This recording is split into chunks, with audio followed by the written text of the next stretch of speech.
You're listening to On Shifting Ground from World Affairs and KQED. I'm Ray Suarez.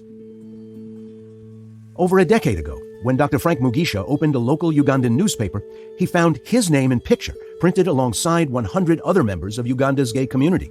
The article's tagline read, "Hang them." Frank says being gay in Uganda used to be an unremarkable thing. It was tolerated, ignored, but never quite fully accepted. And then, suddenly, it became life-threatening. In May 2023, Ugandan President Yoweri Museveni enacted one of the harshest anti-LGBT+ laws in the world, making homosexuality punishable by death. President Museveni equates gay rights with Western imperialism in Africa, but activists like Dr. Mugisha claim the real American import is anti-gay hysteria, brought to Uganda by American Christian Evangelicals. Joining me now is human rights activist and executive director of SMUG, Sexual Minorities Uganda, which advocates for the protection of lesbian, gay, bisexual, and transgender Ugandans. Dr. Frank Mugisha, welcome to On Shifting Ground. Thank you so much for having me. Tell us what's going on lately in Uganda. We get reports that Parliament, other national figures have turned up the pressure on sexual minorities, that they have heightened the legal penalties. Is it a more dangerous place to be gay?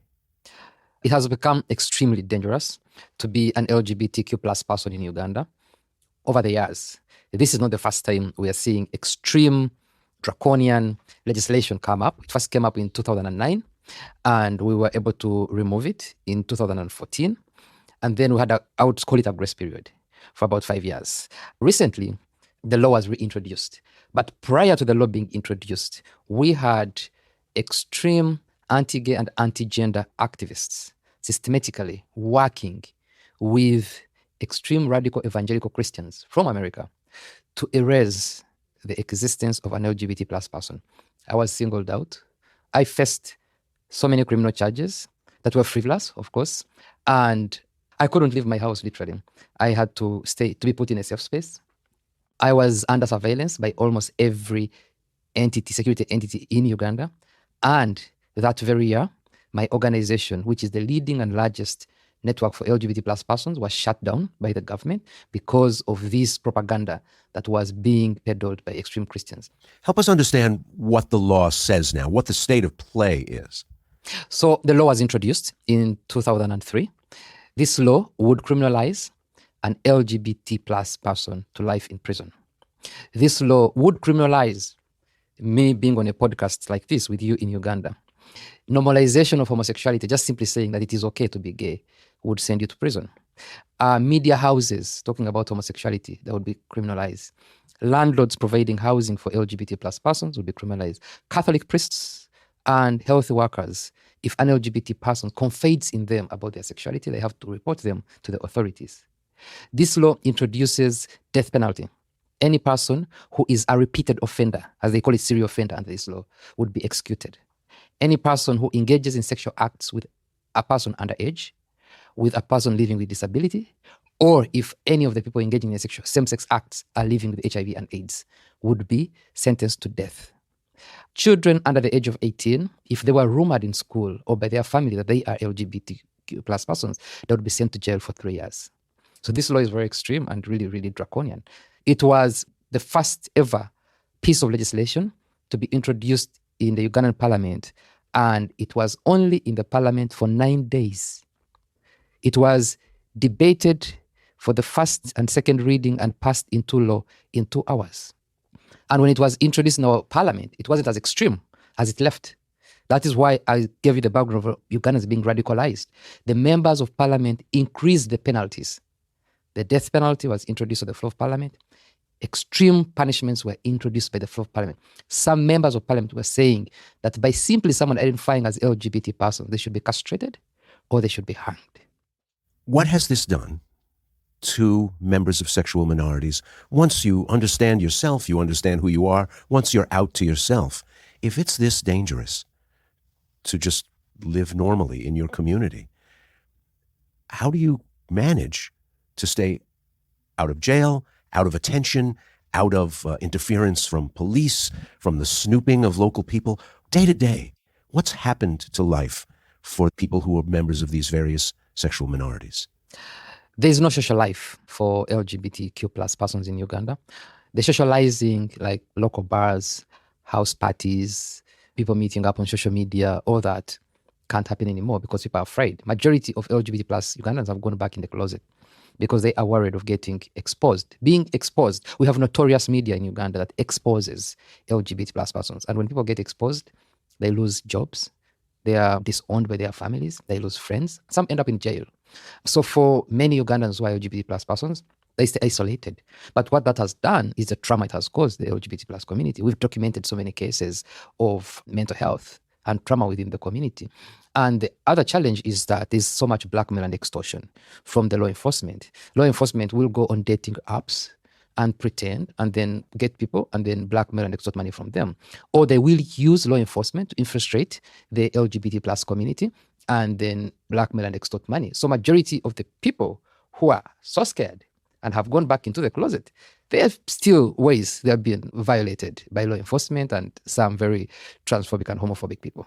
In this latest iteration, have there been tests of the law? Has it been applied? Are there people being arrested for being gay? Are there people being sentenced once they're tried?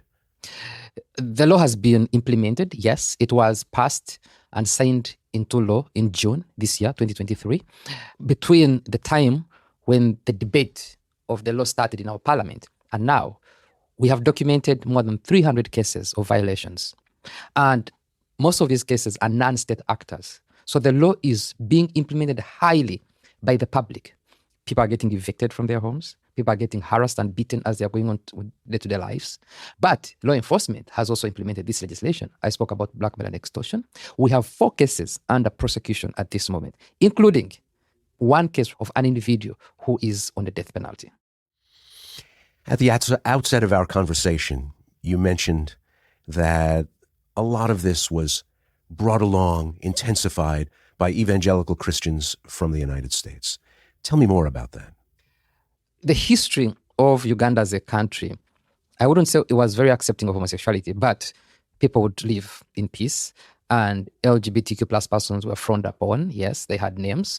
I came out at a very early age of about 14. I didn't face so much rejection from family, from society, as a 14-year-old boy would. What would happen to a 14-year-old boy now if they would come out? The language that is being used to radicalize Ugandans against the LGBT plus persons is simply not Ugandan language. For instance, they say we recruit young children into homosexuality. And Uganda is a country that is about 50% under the age of 16. Everyone cares about young people. They say that homosexuality is not Ugandan, it is Western. There has been so much history about LGBT plus persons existing in Uganda, including in our own local languages. So ironically, they also use religion, which is foreign to Uganda, to promote all these draconian ideas and ideologies. And to be honest, the whole movement is about getting the country to be very conservative because they are fighting abortion, they are fighting women's rights, and anything around teenage sexuality. So we are seeing that these kind of new ideologies in our society have never existed in Uganda. We've just started seeing this now. And this is theoretically, but visibly, American evangelicals have traveled and gone to Uganda and put their fingerprints on these draconian legislations.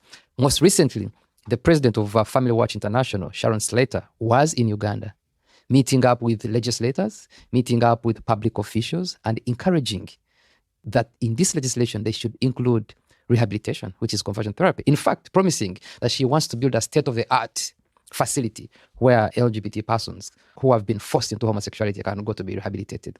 My organization, Sexual Minorities Uganda, we collected evidence where we took to court one of the American evangelical called Scott Lively here in the US, in Massachusetts, using the Alien Tort Statute. And we provided a lot of evidence, volumes of emails and correspondences, workshops that he was conducting in Uganda, demonizing us with all this misinformation and disinformation about the LGBT plus community in Uganda. So the information is very clear. And most recently, we are also getting information that these American extreme evangelicals are into this alliance with Russia, promote family values in Africa. So we're seeing them partnering up with some Russian groups again in Africa.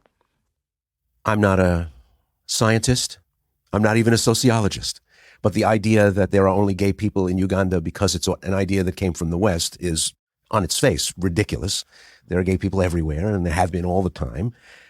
But this seems to fit in with, let's call it a defensiveness. A lot of African countries, in asserting their own cultural centrality, let's say, let's get back to the basics of who we are as a people. Let's reject foreign ideologies and foreign influences, this would fall very comfortably into that ideological space where you say, well, we want to be who we were authentically as a people before colonization, before invasion, before domination by outside forces. Is this part of a nationalist project in addition to simply being homophobic?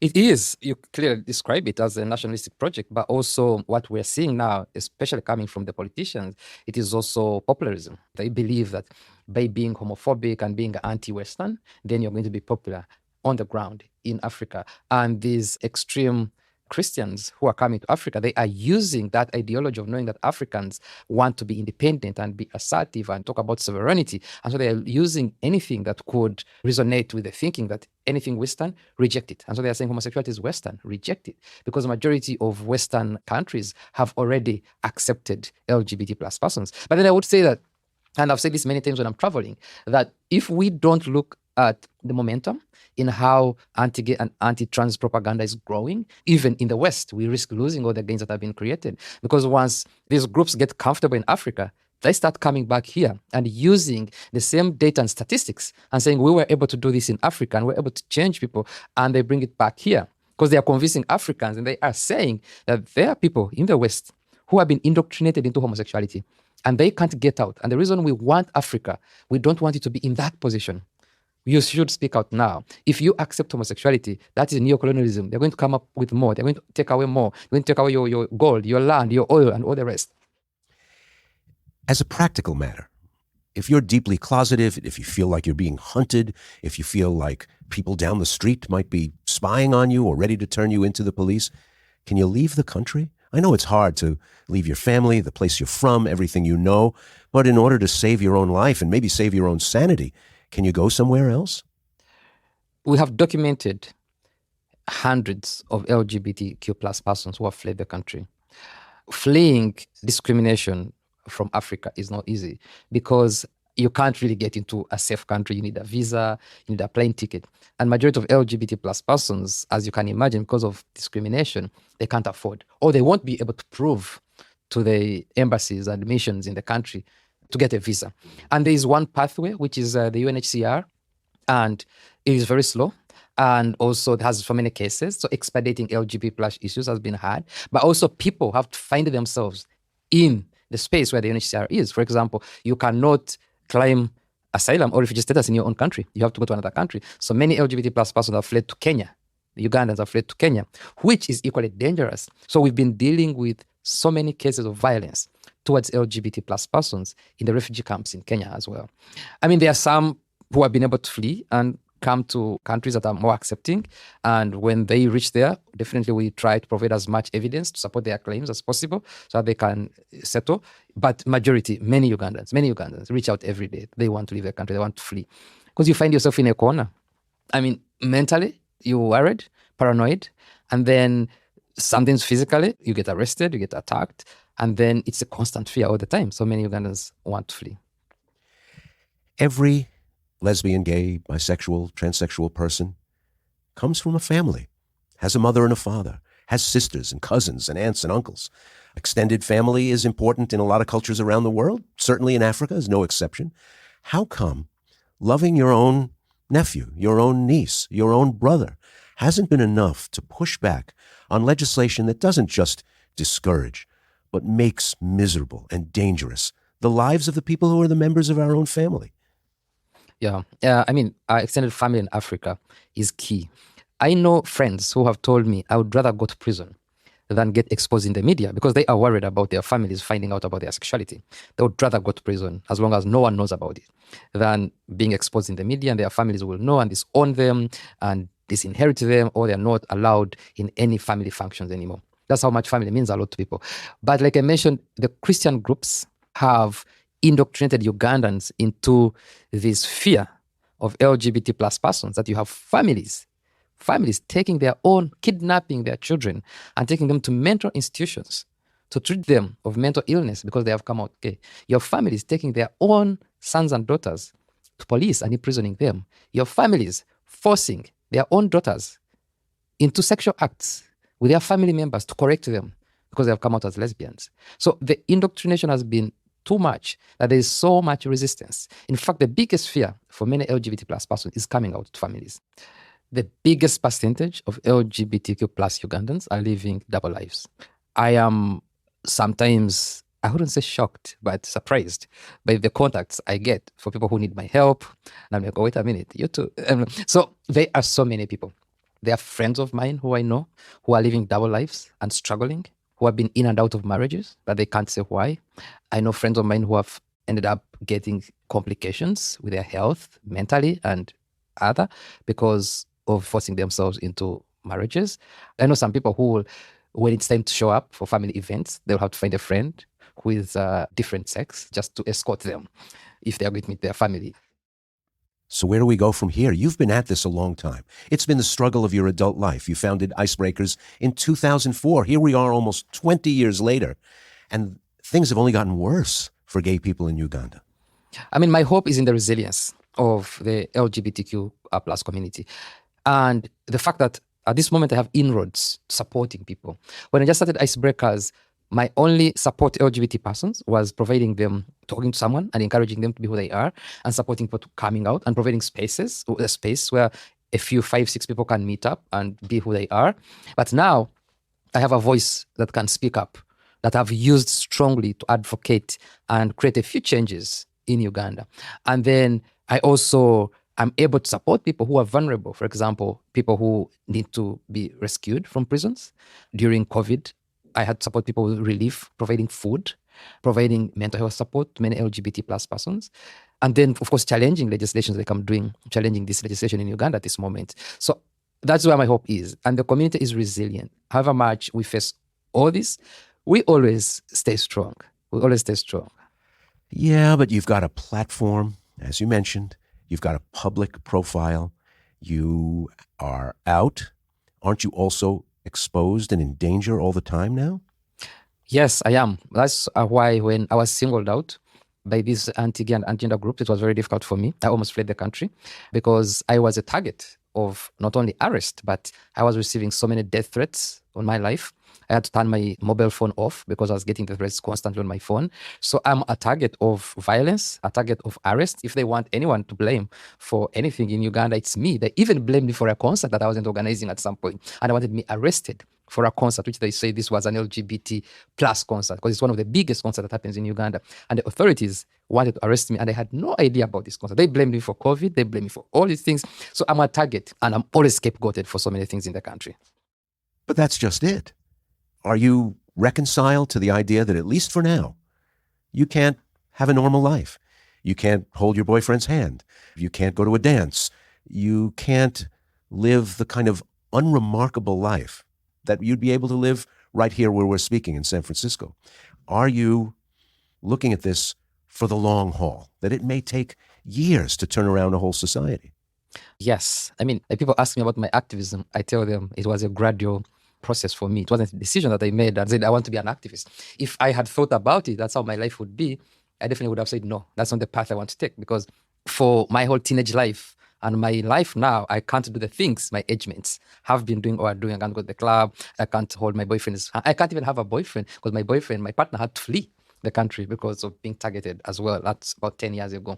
And I can't simply visit my family. I can't have friends if my friends are always labeled as homosexuals, even if they aren't homosexuals. Some people don't even want to be friends with me because they feel like they would be outed or called homosexuals. So their life becomes really complicated. And it's true. I mean, I could work so hard at creating a safe space for the LGBTQ plus community in Uganda by removing the legislations and maybe changing a few policies. But changing the hearts and minds of Ugandans is going to take a very, very long time. Did you grow up in the church?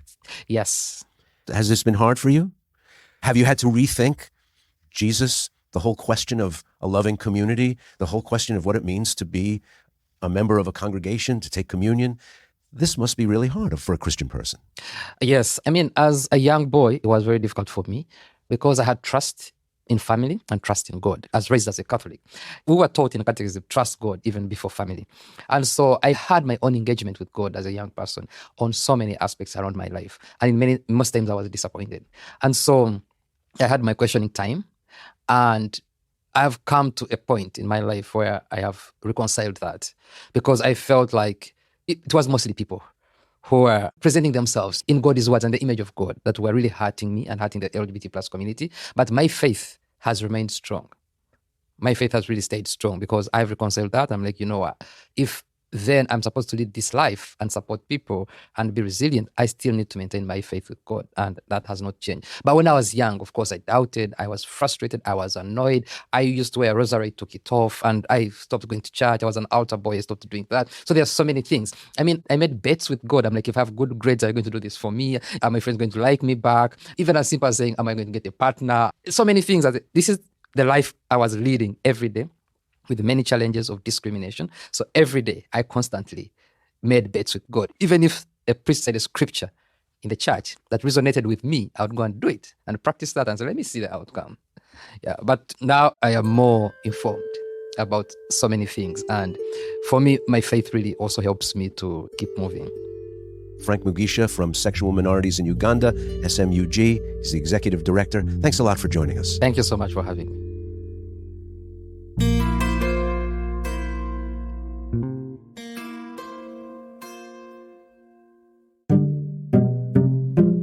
You've been listening to On Shifting Ground, produced in partnership with KQED, with funding from listeners like you. Today's episode was produced by Sienna Barnes, Elise Manukian, and Andrew Stelzer. It was mixed and mastered by Matteo Schimpf. Additional production and engineering were provided by Rob Spate. KQED's Jim Bennett is our technical supervisor. Jared Sport is our executive producer. Philip Yun is CEO of World Affairs. Our music is from Blue Dot Sessions. I'm Ray Suarez. Thanks for listening.